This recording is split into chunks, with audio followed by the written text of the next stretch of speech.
what was the audition process, right, for the New York Undercover? What was that process like?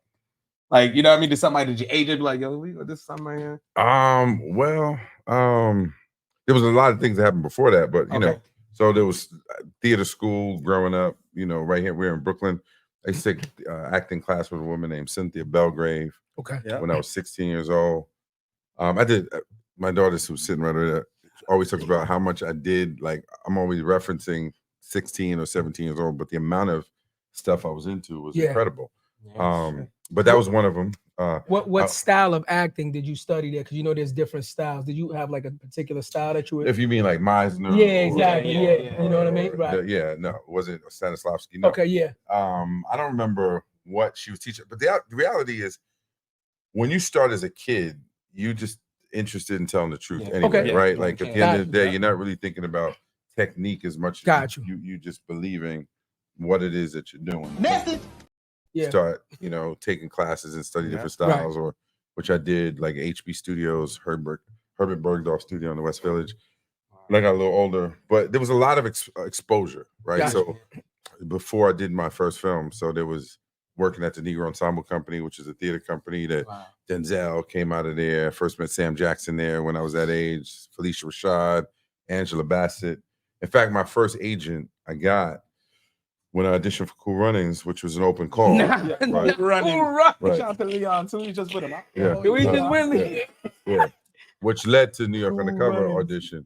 I chose my agent based on the fact that Sam and Angela were represented by Ambrosia Mortimer at the time. This is 1993.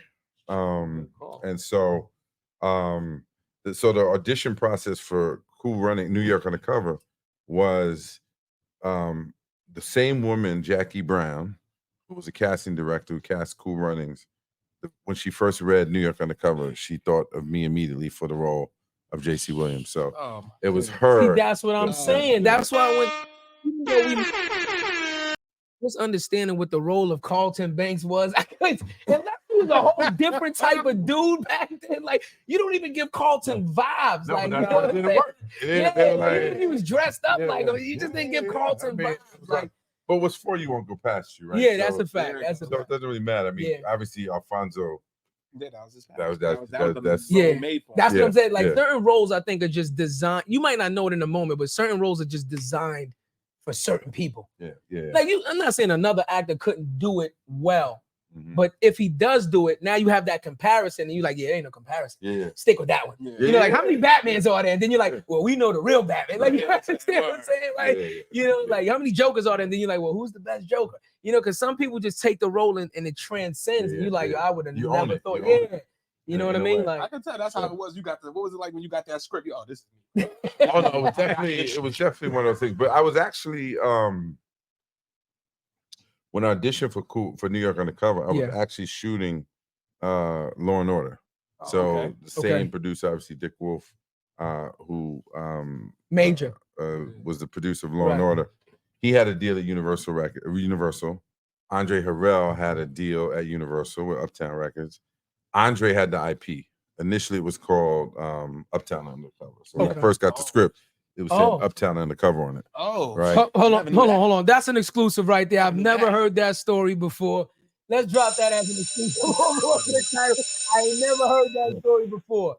Uptown Undercover. So it was Uptown Undercover. It's supposed to be two black cops based on these guys called the Slick Boys out of Chicago that were actually detectives that were, you know, in the hood. They dressed like cats in the hood. And so it was inspired by them. A guy named Kevin Arkadai had written the pilot. So when it was at Uptown, Lou Wasserman, who was the CEO of Universal at the time, told Dick Wolf and Andre Harrell that they needed to connect because Dick was producing Law and Order in New York already. Andre had no experience in TV. Right. They got together and to open up the demographic of the show. Gotcha. They decided to make one of the characters Latino as opposed to two black guys. Because right before that we had Miami Vice, where you had a black guy and a white guy, and so we didn't want to, and we didn't want to do that. So it was like I mean, but in New York that works. The most hoods are African American, Latino anyway. So anybody that can see that is an automatic. Oh yeah, that makes sense. Yeah. So Yeah, so I was shooting Law and Order, and I literally Is this the original one? Yeah, the first Law and The Order. first one, okay. Yeah. So I was doing an episode of that, and I literally broke for lunch. At the same, we shot at Chelsea Piers. Yeah. Okay. And I broke for lunch, and then I had to go into the producer's office, audition for New York Undercover, then go back to work on Law and Order. And then work ethic. Yeah. And then then that happened, and then I guess 30 years later, here we are. Crazy, man. First of all, that gets a whole no, listen. Usually the funny thing about it is, I laugh because I've done some acting also. Not nothing like major, but I've been in like some TV shows and stuff like that. So I know the process, the hurry up and wait, and then the lunchtime, and you know what I mean. So I could just imagine, like, with you shooting Law and Order. We did a couple. That's an all-day shoot. That's all. I'm talking 12, 14, all day shoot. So for you to just be sitting around waiting for your one part, you know what I mean, but to go, and then after you break, you're like, all right, let me go in and shoot. Get ready for a whole different character. Yeah. You know what I mean? Like, you got to prepare yourself for that. Yeah, that's what I'm saying. How do you prepare yourself for these auditions? Like what is your process to prepare for these? Like, you're already in another mind frame because you're doing the Law and Order, and you kind of just transition like that is super tough. What I remember about that particular one was, so my character on Law and Order was based on a Michael Jordan character, like as a you know how they would always like take ideas or stories from the rip from the headlines. So Michael Jordan was going through the gambling issue, and his father was killed. So they basically took that story and created my character, which was a baseball player. And he had a father. There was a gambling problem, and the father ends up dead. Gotcha. And they suspect that the son might have had something to do with it. Okay. And so the scene I had to shoot after the audition was this deeply emotional scene that they saw me doing my audition for Law and Order. And so I was already kind of in the headspace of right after lunch, I got this other thing I need to do. Right. Like New York Undercover for me, so the audition, it wasn't like a huge transition mentally, because I was already kind of locked in on what I had to do after that. And I just remember all the producers from Law and Order coming to watch me shoot that scene. And they just were taken by the performance, and like, yeah, we think that's our guy.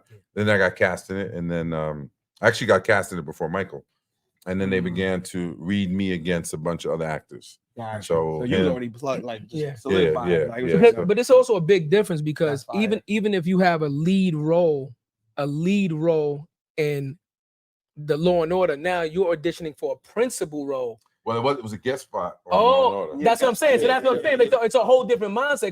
Because it's a guest spot. But at the time, you're not really thinking about it. Like, you didn't think about. You didn't go into it differently. I'm gonna be one of the main guys. No. That's how I be looking at it. Like, I gotta step my game up. When I ain't gonna lie. Like, when they cast me as an extra or whatever, I get paid to do the stunts. So I'm like, yeah, let's have fun. But when I'm saying, I'm being real with you. Like I said, that's what I'm saying. Like, like I said, I not as experienced as you, but I've gone through it. So like I said, when we doing extra work, we're doing like stunt work and stuff like that. You have a different mindset, because it's like fun time. You know what I mean? Because a lot of times you don't even have a speaking role. Right. Like one of the things I did was with Lorenz Tate, when we did, I think it was on Rescue Me.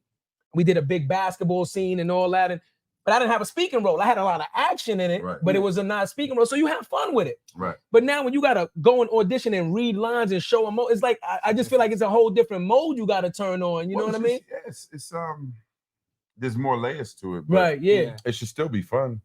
Absolutely.